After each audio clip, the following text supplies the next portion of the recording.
So, hi, welcome to assignment 3 demo.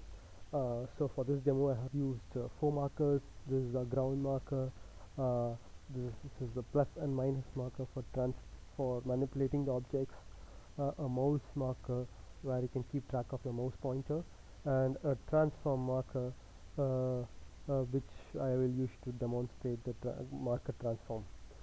So and you can see I have displayed a 2-line status message on the top of the screen, near the top of the screen, and I have a toggle and I have a legend in red which shows you what all objects to select to do the corresponding manipulations. So you can also toggle the menu on or off using the keyboard L so that you have more screen space. So let me toggle off the menu, and I have two menus, the transform menu and the axis menu, where you can use to select whatever axis and transform you want. Also implemented you can also hide the menus using the keyboard shortcut digit 1 and digit 2, as you can see in the legend. So let me go ahead and demonstrate the application. Let me select the sphere first. Let me do translation of sphere. So I select translation, I select X. So due to lack of time, I'll do the basics. I'll probably not do everything. Like as you can see, you can translate the sphere along the x-axis direction.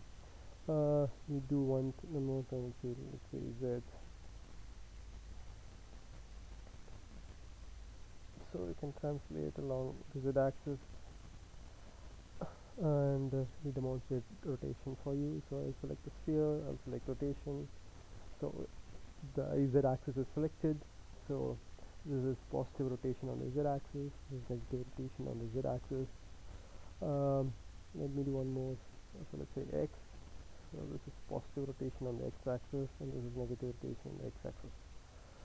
So for scaling, I'll demonstrate with my favorite zombie. So I'll select zombie. I'll select the scaling. So for scaling, you should be also able to do uniform scaling, right? So for that I have implemented a keyboard shortcut W. So on click of this, you see the selected axis will be shown as none on the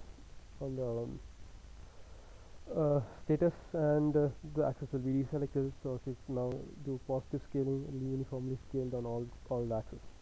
So let me do an scaling on X.